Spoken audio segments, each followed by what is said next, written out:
जय हिंद दोस्तों। जैसे कि आप लोग देख सकते हैं, आज मैं कक्षा 10वीं के हिस्ट्री का चैप्टर 1 का, जो कि यूरोप में राष्ट्रवाद चैप्टर का नाम है, उस चैप्टर का मैं 30 गो VVI क्वेश्चन लेके आया हूँ। जैसा कि पहला क्वेश्चन आपके स्क्रीन पे है। बोला जाता है इटली का एकीकरण कब हुआ था, कब से कब तक। तो 1815 से 1870 के बीच में इटली का एकीकरण होता है। मेटेनिक कौन था? बोला जाता है मेटेनिक कौन था। मेटेनिक युग से आप क्या समझते हैं? मेटेनिक जो है ना, मेटेनिक कौन थे? मेटेनिक यहाँ लिखे नहीं। मेटेनिक ऑस्ट्रिया का जो चांसलर था। कौन? ऑस्ट्रिया का चांसलर। यह मेटेनिक युग कब से कब था? 1815 से 70 के बीच में मेटेनिक युग कहा जाता है। इटली किसके नियंत्रण में था? बता। इटली जो है किसके नियंत्रण में था? तो इटली ऑस्ट्रिया के नियंत्रण में था। और दूसरा क्वेश्चन, मेटेनिक कौन था? तो वहाँ था ना, मेटेनिक ऑस्ट्रिया के था। ये VVI क्वेश्चन, क्या VVI है। और इटली का एकीकरण किस शताब्दी में? मतलब 19वीं शताब्दी में। इटली पर फ्रांस का अधिकार कब से कब तक? इटली पर फ्रांस की VVI है। इटली पर अधिकार फ्रांस पर कब तक 1996 से 1997 के बीच में इटली पर फ्रांस का अधिकार हुआ था। और मेजिनी का जन्म कब? और मेजिनी का जन्म 1805 में जेनेवा, जो कि इटली के एक शहर का नाम है, जेनेवा। मेजिनी जो है कार्बोनरी दल के सदस्य कब बने? ये भी VVI है।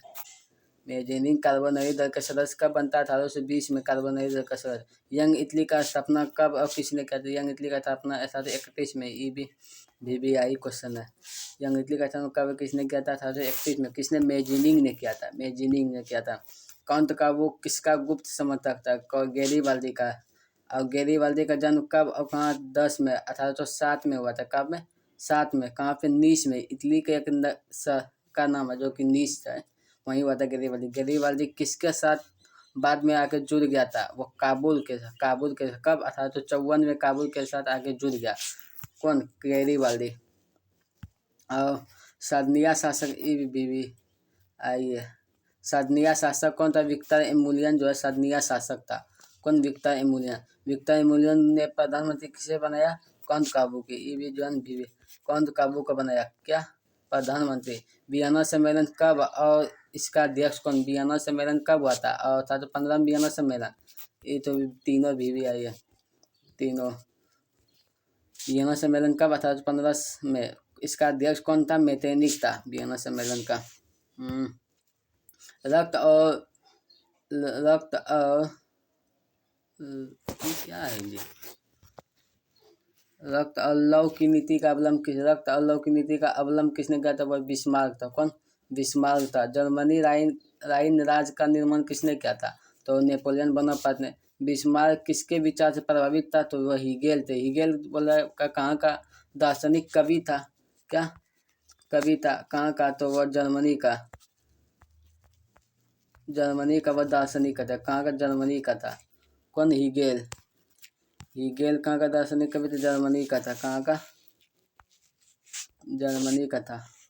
अब ये लोग क्वेश्चन लेकर आते हैं। फ्रांसीसी क्रांति कब आता? अब बता, फ्रांसीसी क्रांति कब आता? 1789 को फ्रांसीसी क्रांति हुआ था। 1789 क्रांति, फ्रांसीसी क्रांति हुआ। कहाँ पे? 1789 में फ्रांसीसी क्रांति हुआ था। नेपल्स की संधि किसका? नेपल्स की संधि 1821 में। ये भी आई है। नेपल्स की संधि कब? 1821 में। सेदान का युद्ध कब और किसके बीच?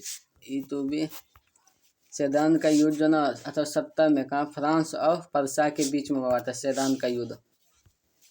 और फ्रांस में किस वंश की? ये तो पूरा VVI।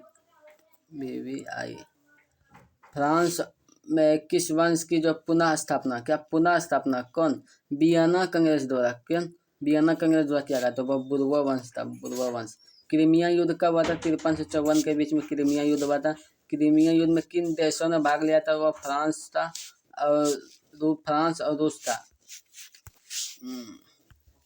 सेदान का युद्ध में किसकी हार होती है और किसका? सेदान का युद्ध में किसकी हार होती है और किसका जीत? सेदान का कब? 1870 में हुआ था। कब? 70 में, जो कि हमने यहाँ बताया था। कहाँ गया सेदान का युद्ध? सेदान का युद्ध है देखिए यहाँ बताएं। सेदान का युद्ध का 70 में। और फ्रांस की इसमें पराजय होती है और पर्सा की जो जीत होती है। पर्सा ई हो जाएगा पोरो का परसा की जीत होती है। यूनानी स्वतंत्र कब हुआ था? यूनान जो है मतलब यूनान कब स्वतंत्र होता है? 1832 में यूनान स्वतंत्र होता था। फ्रैंकफर्ट की संधि कब हुआ था? 71 में। ये तो भी आई। फ्रैंकफर्ट की संधि कब हुआ था? 1871 में फ्रैंकफर्ट की संधि होता है।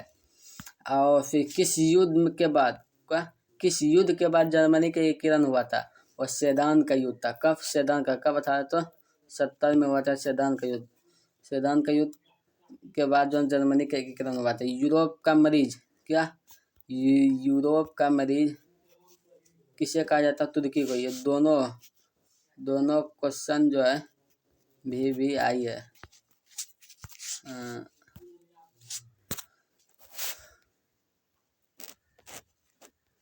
इसी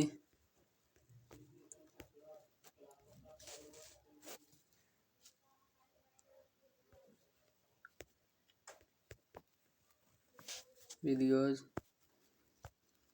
के लिए जो है ना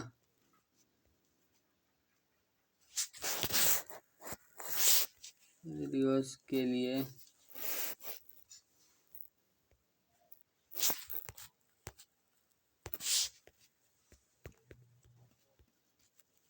लाइक्स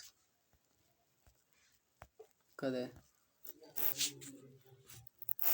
जय हिंद, धन्यवाद। अब बता इसी तरह वीडियोज के लिए लाइक और सब्सक्राइब भी करें।